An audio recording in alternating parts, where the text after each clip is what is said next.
आपको multiple choice में आज के बाद कोई प्रॉब्लम नहीं आएगी। आई कैन गारंटी यही फॉर्मेट जो है फॉलो हो रहा है। So welcome to day 4 of free IELTS preparation crash course. इस वीडियो में हम डिस्कस करने वाले हैं reading module section number 3, that is the most toughest section for both academic as well as for general training and I would request कि चाहे आप academic हो चाहे आप general training हो, अगर आपने एग्जाम को प्लान किया हुआ है तो ये वीडियो सेक्शन 3 की है। इसको आपने एंडिंग तक जरूर देखना है क्योंकि इस वीडियो में आपको थोड़े से तुक्का मेथड, कुछ मैं ट्रिक्स भी समझाऊंगी, लॉजिकल मेथड से भी आपको करवाऊंगी, प्लस आपको ट्रिक्स भी करवाऊंगी। And I can assure you that कि अगर इस वीडियो को आपने एंड तक देख लिया तो आपको मल्टीपल चॉइस में आज के बाद कोई प्रॉब्लम नहीं आएगी। सबसे पहले हम देखते हैं हमारे पास इस वाले चैप्टर में सेक्शन नंबर 3 में कौन से डिफरेंट टाइप्स ऑफ क्वेश्चंस हैं। This is basically from Cambridge book number 19 test number 1 section number 3। सबसे पहले हमारे पास 27 to 30 we have 4 multiple choice questions जिसको देख के सबकी हवा निकल जाती है, लेकिन मैं गारंटी लेती हूं आज के बाद आपको ऐसा नहीं फील होगा। इसके बाद आपके पास आगे बॉक्स वाले सेंटेंस कंप्लीशंस, अगेन ये सभी बच्चे से भागते हैं, मैम ये क्यों आ गए। इसके बाद हमारे पास yes no and not given and paper में आई कैन गारंटी यही फॉर्मेट जो है फॉलो हो रहा है, इसी ट्रेंड फॉलो हो रहा है, यही ट्रेंड चल रहा है।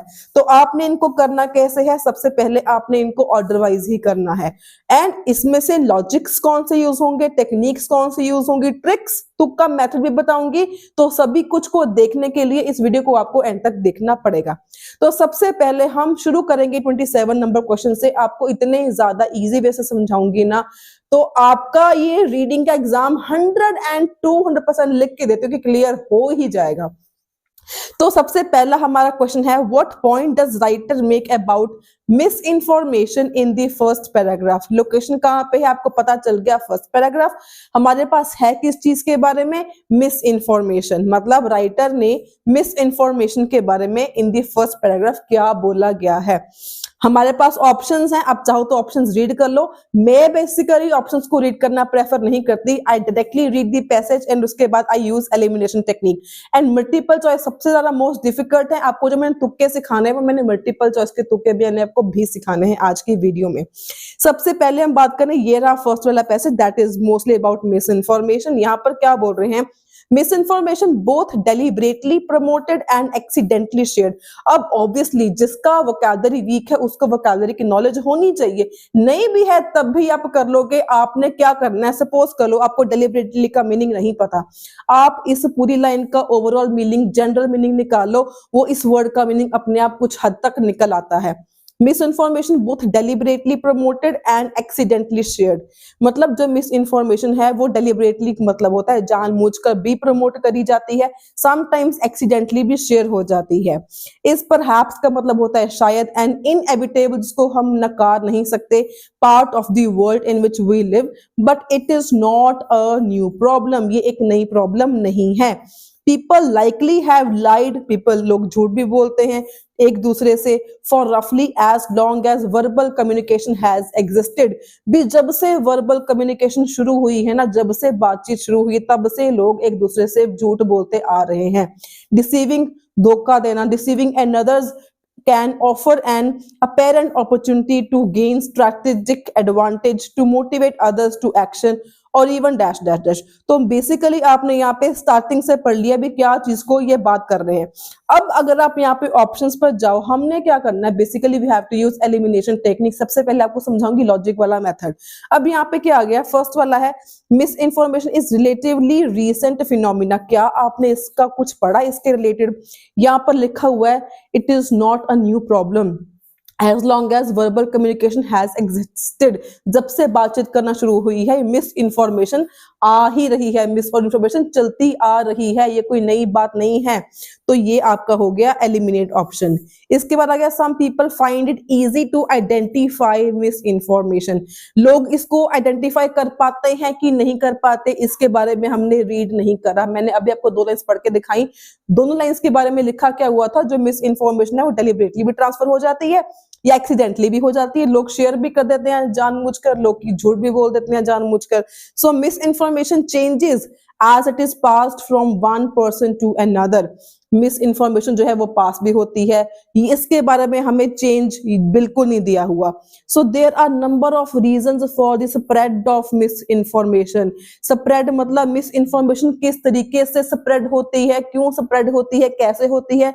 There are a number of reasons हमें दिया हुआ था। हमें क्या दिया हुआ था? डेलिबरेटली प्रमोट भी की जाती है, एक्सीडेंटली शेयर भी करी जाती है, लोग perhaps they often lie, deceiving, everything is आपको given. So there are number of reasons दिए गए हैं कि मिस इन्फॉर्मेशन आपके साथ शेयर क्यों होती है। अब आपको नेक्स्ट क्वेश्चन की बात करें, what does the technology writer say about the role of technology. Writer ने टेक्नोलॉजी के रोल के बारे में क्या बताया। अब लोकेशन की बात करें तो ऊपर की फर्स्ट में थी, सेकंड वाले क्वेश्चन की कहां पे होगी? Very obviously in the second paragraph. More over अगर आपको नहीं पता तो कीवर्ड हमारा कौन सा था? टेक्नोलॉजी, जो कि हमें लिखा हुआ है इन दी सेकंड वाला पैराग्राफ। अगर हम इसको रीड करें, however we currently live in an era which technology enables information to reach larger audience distributed across the globe। हम उस जगह पे रह रहे हैं, हम उस दुनिया में रह रहे हैं जहां पे टेक्नोलॉजी हमें एनेबल करती है इंफॉर्मेशन को लार्ज ऑडियंस तक वो डिस्ट्रीब्यूट कर सके पूरे वर्ल्ड में। And thus the potential for immediate and wide spread effects for miss information now looms larger then in the past. मतलब मिस इन्फॉर्मेशन आजकल ज्यादा है पास्ट से।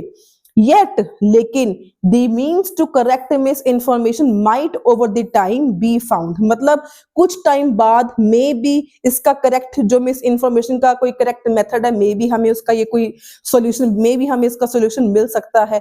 अगर हम इसको ऑप्शंस के ऊपर जाएं, हम रीड करें, it may at some point provide a solution to misinformation. Okay, हम इसको आगे भी ऑप्शंस को रीड करेंगे। इट कुड फंडामेंटली ऑल्टर का मतलब होता है change the way in which people regard information, की आने वाले लव टाइम में लोग इंफॉर्मेशन को किस तरीके से देखते हैं, उसको चेंज कर सकता है। इसकी बात बिल्कुल भी नहीं हमने पढ़ा। It has change the way, again change के बारे में हमें कोई बात नहीं हुई। It has made it easier for people to check whether information is accurate. Information accurate करने का, चेक करने का तरीका हमें मेंशन नहीं दिया हुआ था। मे बी हमें क्या गिवन था यहाँ पे? It may B at some point provide us with a solution to misinformation, जो हमने पहली वाली पैराग्राफ में लास्ट सेकंड लाइन में हमने रीड किया था। येट, लेकिन मतलब स्टार्टिंग में उन्होंने क्या बोला था? टेक्नोलॉजी की हेल्प से जो मिस इन्फॉर्मेशन है उल्टा जल्दी फैलती जा रही है। लेकिन इंफॉर्मेशन जो है, मिस इन्फॉर्मेशन जो है वो आने वाले टाइम में with the help of technology मे भी इसका हमें कोई सोल्यूशन मिल जाए। मीन्स टू करेक्ट, मतलब यहाँ पे आपका इसका सिनोनिम मिल गया, मे बी आपको इसका सोल्यूशन मिल जाए। तो इसका आंसर कौन सा हो गया? हमारा पैराग्राफ नंबर बी का सेक्शन नंबर ए हमारा इसका ये आंसर हो गया।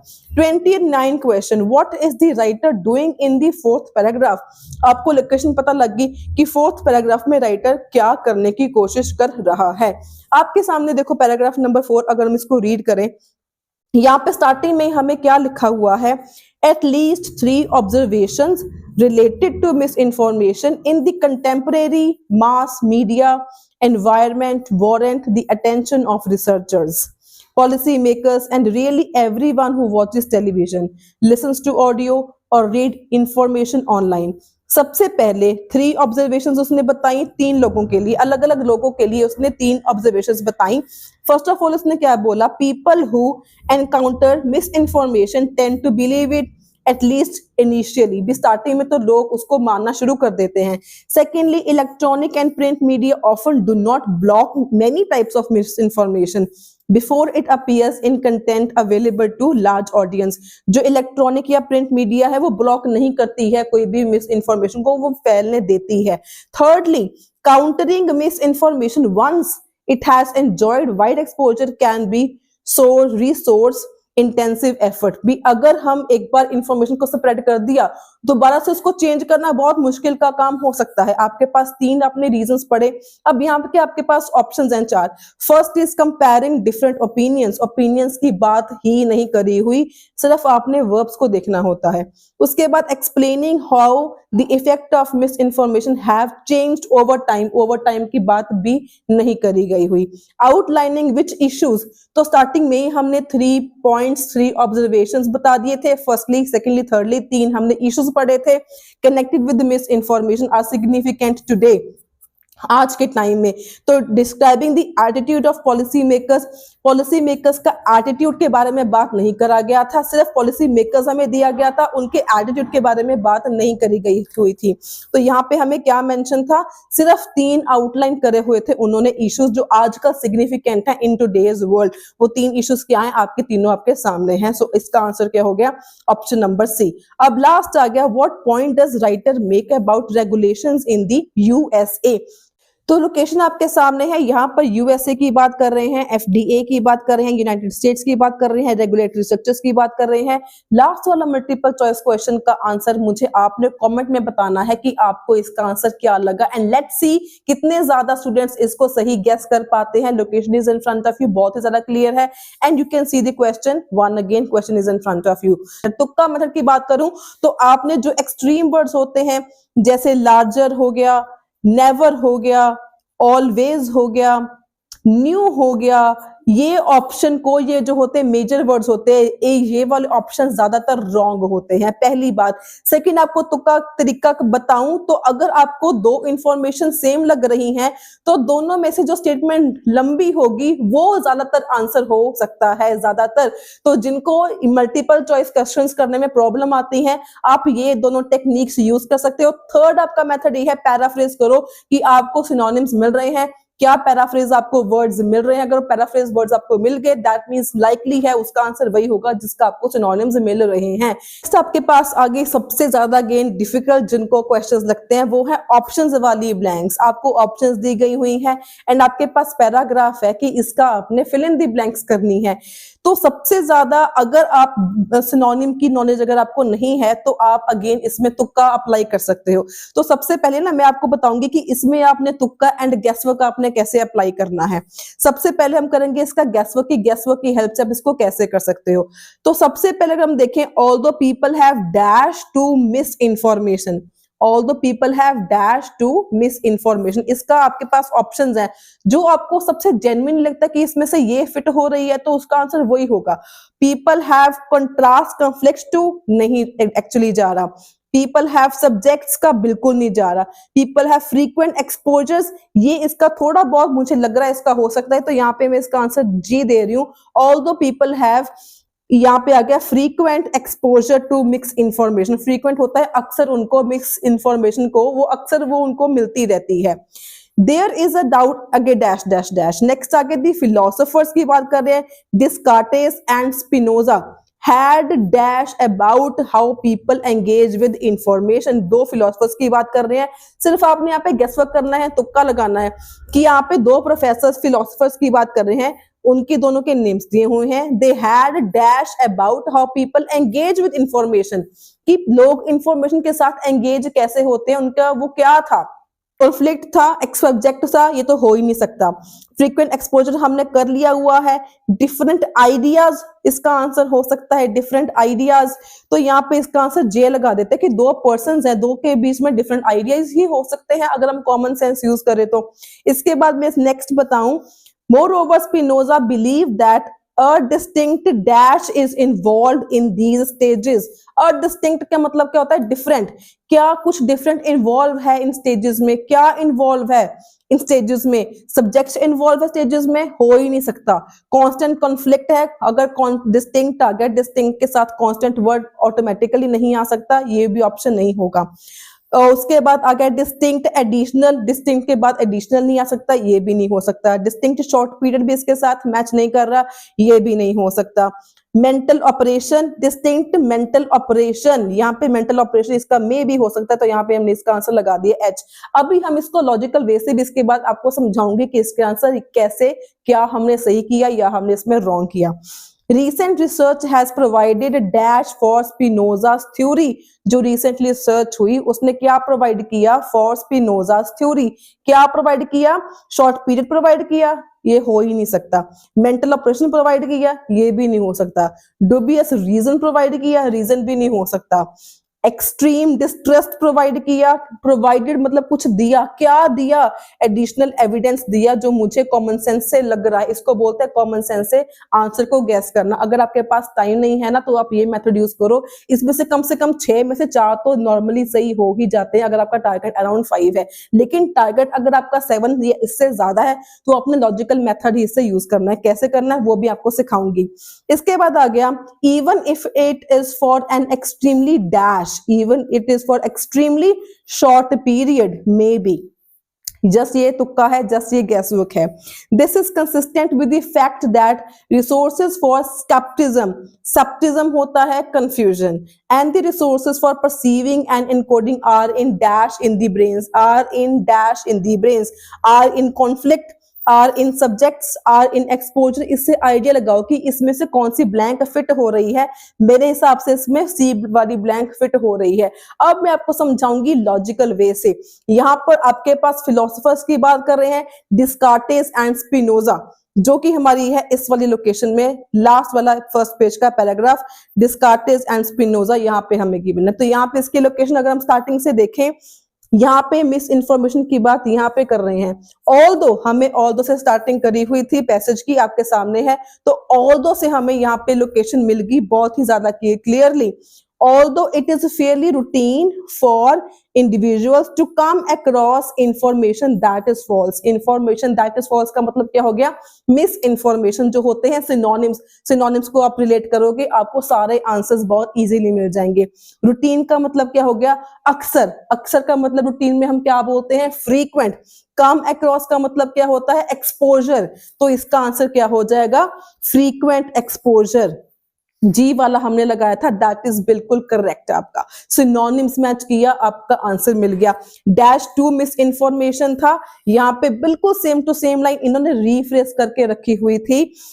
fairly routine, although it is fairly routine for individuals to come across information that is false, मतलब misinformation। तो come across का, routine का आप आइडिया लगा सकते थे कि routine का मतलब होता है frequent, come across का मतलब होता है exposure।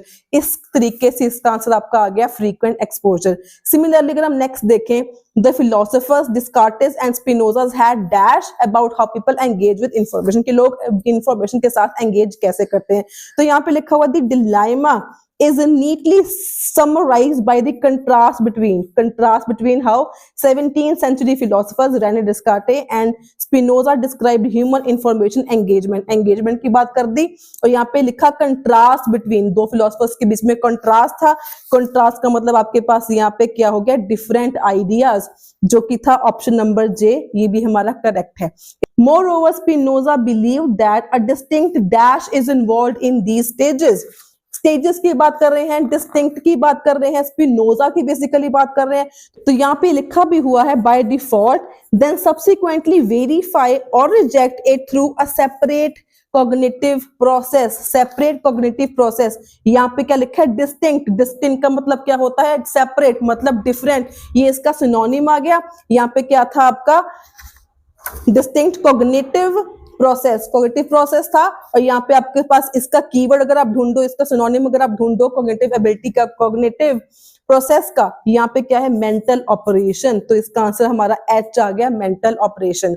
इसके बाद देखिए, recent research has provided dash for Spinoza's theory. Recent research ने क्या प्रोवाइड किया, उसके बाद ये हुआ रिसर्च, नेक्स्ट रिसर्च प्रोवाइड करे in recent decades empirical evidence from the research teams of dash dash dash among, उसने सपोर्ट किया था, उसके स्पिनोजा को अकाउंट को सपोर्ट किया था, एम्पेरिकल एविडेंस दिया था। एम्पेरिकल एविडेंस की आप लोकेशन यहाँ पे बता सकते हो, एडिशनल एविडेंस, इसका आंसर हमारा बी हो गया। सिमिलरली इसके बाद आ गया हमारा it would appear that people accept all encountered information, जो लोग हैं सारी इंफॉर्मेशन जो उनको मिलती है वो एक्सेप्ट कर लेते हैं, as if it were true, जैसे कि वो ट्रू है, even if it is for an extremely dash, even if it is for an extremely dash। Location देखो बिल्कुल आपके सामने, यहाँ पे उसके नेक्स्ट ही लिखा हुआ, people appear to encode all new information as it is what true, बिल्कुल सेम टू सेम यहाँ पे मैच कर रहा है।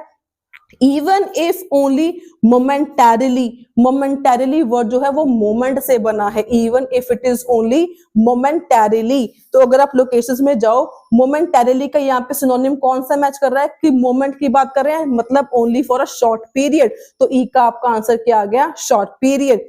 Last question is, this is consistent with the fact that the resources for septism and the resources for perceiving and encoding are in dash in the brain, are in dash in the brain। तो अगर आप scepticism आपको बिल्कुल same to same again मिल गया, confusion, physically resided in a different part of the brain, in a different part of the brain, in dash in the brain, different part का यहाँ पे कीवर्ड क्या आ गया, different location in the brain. इसका answer आपके पास सी आ गया। So last हमारे पास रहते हैं yes, no and not given. And section 3 में आपको 3 डिफरेंट टाइप्स ऑफ क्वेश्चंस आएंगे ही आएंगे, जिसमें से एकेडमिक वालों के लिए भी एंड जनरल ट्रेनिंग वालों के लिए भी एंडिंग में 3 से 4 ट्रू फॉल्स या यस नो वाले क्वेश्चंस बहुत ही ज्यादा इंपॉर्टेंट है। सो लेट्स सी आपने इसको करना कैसे है। तो अभी तक हमने सारे करिए, सो लोकेशन हमें पता है इसकी कहां पे हमें मिल सकती है। मोरओवर हमारे पास यहाँ पे कीवर्ड है campaigns. Campaigns designed to correct misinformation will fail to achieve their purpose if people are unable to understand them। हमेशा ट्रू फॉल्स की स्टेटमेंट को अपने अकॉर्डिंग 3 या 4 या 5 पार्ट्स में डिवाइड करो ताकि आपको इसको अंडरस्टैंडिंग हो सके। जो कैंपेन डिजाइन करी गई है मिस इन्फॉर्मेशन को करेक्ट करने के लिए, वो अपना टारगेट को अचीव करना फेल हो जाएंगी अगर लोगों को समझ में ही नहीं आएगा। ये बात कर रहे हैं। एंड आपके सामने कैंपेन्स वाला पैराग्राफ देखो, बिल्कुल उसके नेक्स्ट है कैंपेन वाला पैराग्राफ। अब इसमें आपके पास क्या लिखा हुआ है, a campaign to correct misinformation, बिल्कुल सेम टू सेम मिल गया। इवन इफ रेटोरिकली कंपेलिंग, जितनी मर्जी वो कंपेलिंग हो, requires resources and planning to accomplish necessary reach and frequency for corrective campaigns to be persuasive, audiences need to be able to comprehend them. Comprehend का मतलब क्या होता है, अंडरस्टैंड देम। तो अगर आप इसको भी तुक्का से लगाओ, कैंपेन डिजाइन मिल गया आपको, करेक्ट मिस इन्फॉर्मेशन भी मिल गया आपको, तो यहाँ पे फेल टू अंडरस्टैंड का कॉम्प्रीहेंड भी आपको मिल गया, तो यहाँ पे परसुएसिव का भी मिल गया। सारे के सारे आपको मैच करके इसका आंसर बहुत ही क्लियरली क्या हो गया, ट्रू हो गया। नेक्स्ट आ गया, attempts to teach elementary school students about misinformation have been opposed.